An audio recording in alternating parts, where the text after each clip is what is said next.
Bonjour, voici le deuxième essai de mon Skysurfer 200 équipé d'un pan tilt et d'un switch permettant de basculer d'une caméra à l'autre. Donc là je vole avec la caméra Swift dont le paramétrage a été un petit peu amélioré par rapport à la semaine précédente. Et là je bascule sur la Runcam 2 avec l'indicateur d'enregistrement en haut à droite permet de voir qu'on est sur la Runcam 2. Donc là je m'amuse à jouer avec le pan tilt. Pour ce premier essai je vole en mode stabilisé. Donc une fois que l'avion est sur son palier avec le bon niveau de gaz, le mode stabilisé est suffisamment stable pour pouvoir abandonner un petit peu l'aspect pilotage et tourner à droite à gauche.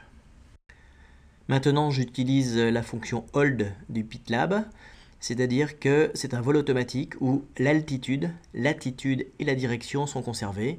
Donc l'avion file tout droit, il règle lui-même les gaz, et donc là on est vraiment tranquille pour bricoler le pan tilt. L'avion va continuer ad vitam aeternam jusqu'à ce qu'il tombe en panne ou jusqu'à ce que le pilote reprenne la main en repassant en mode stabilisé ou en mode sans autopilote. En plus de m'amuser avec ce nouveau jouet qu'est le pan tilt, je suis en train de chercher où est la sortie de cet estuaire parce que j'ai envie d'aller virer au-dessus de la mer et de revenir. Donc j'aurais dû faire ce vol hier parce que hier il y avait un grand soleil bleu mais j'étais pas disponible et ce matin c'est un peu grisou. Il fait sec mais c'est un petit peu grisou. C'est dommage, les couleurs du marais seraient plus agréables sous le soleil. Mais ça sera une autre fois.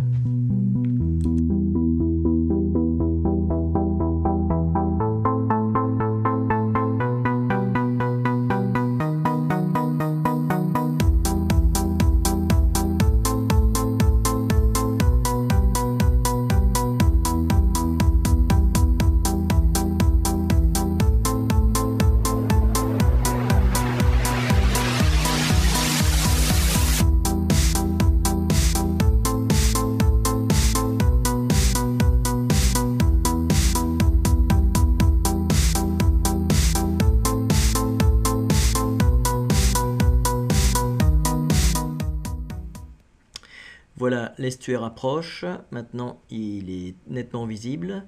Je vais faire un petit oblique vers la gauche pour aller voir les bateaux au mouillage, et ensuite sortir en suivant le chenal, ce qui m'évitera de passer au-dessus des habitations dont le survol est interdit.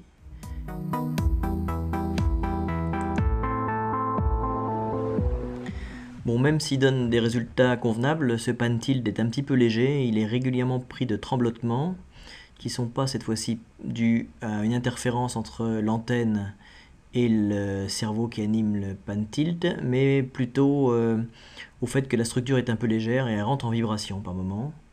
On va le voir plusieurs fois au cours de ce film là, il y a des moments où ça tressaute, alors qu'en plus j'ai mis une plaque anti-vibration sous la caméra, donc ça devrait pas.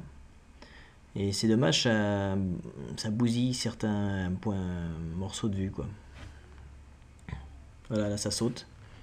Manifestement, ça sautille plus quand la caméra n'est pas dans l'axe de l'avion. Quand la caméra est dans l'axe et baissée vers le bas, ça doit faire comme un volet, ça plaque bien la caméra en place et ça tressaute pas. Voilà la sortie de l'estuaire. C'est le moment de vérifier quand même où on en est au niveau autonomie.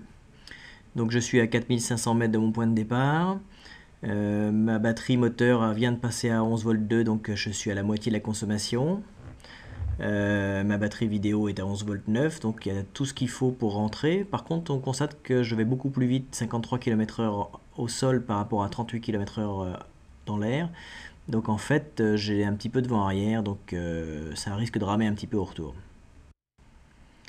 J'ai fait demi-tour en mode stabilisé, en mode manuel stabilisé, et je prévois de rentrer exactement par la voie par laquelle je suis arrivé, c'est-à-dire en suivant le chenal de navigation. La même chose en haute définition, et donc on voit de nouveau que de temps en temps il y a quelques tremblotements de la caméra, et donc il faudra résoudre ça parce que ça gâche un petit peu la qualité de la vidéo ramenée.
Là, je repère une belle prairie qui me paraît un bon spot pour un prochain vol parce que là, au moins, il y a la place pour atterrir. Vous allez voir encore la qualité de mon atterrissage sur un espace restreint tout à l'heure là. Donc là, ça permettrait de voler avec moins de risques.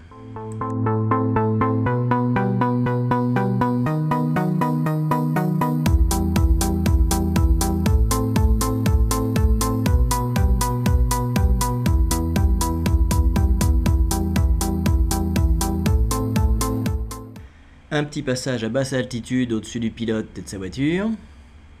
Voilà, ça saute un max encore.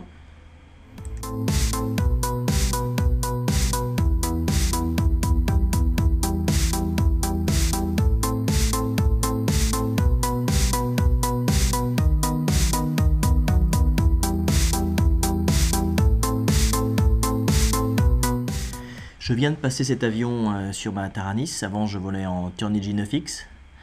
Et en fait, j'ai pas bien réglé les volets. Et ils sont à 70 degrés. Donc ça fait vraiment aérofrein. Et à chaque fois que je les sors, j'ai une dégradation énorme des performances de l'avion. Et là, malgré une remise de gaz, j'arrive un peu court.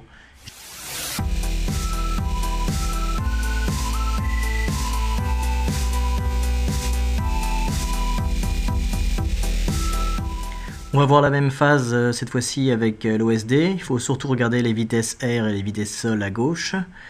Donc là, je me paye un petit virage à droite là parce que j'ai repéré un oiseau que je vais taquiner. Et on le voit mieux sur la version HD qu'on vient de voir. Et là, quelque part par là, je sors les volets et regardez immédiatement la vitesse se casse la binette. Et l'avion tombe. Alors comme je suis sur le marais, je remets les gaz. On voit à droite que j'ai remis un peu de gaz. Et je me traîne lamentablement à la limite du décrochage. Et puis je finis par décrocher, mais dans l'herbe, juste sur le terrain, quoi.